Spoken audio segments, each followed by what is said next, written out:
This is the Einhell 18 volt floor fan, and it is a perfect little addition if you want a portable fan that you can take around with you but it's still got really good power. It runs off the power exchange range, so if you already have an Einhell tool or an Einhell battery, then this is going to power that. You don't need to worry about that. And if not, this could be your entry into the Einhell system.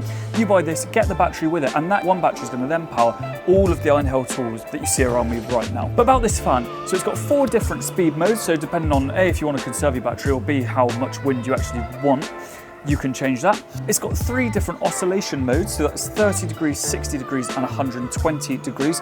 So that'll obviously just limit how much coverage you get with the fan.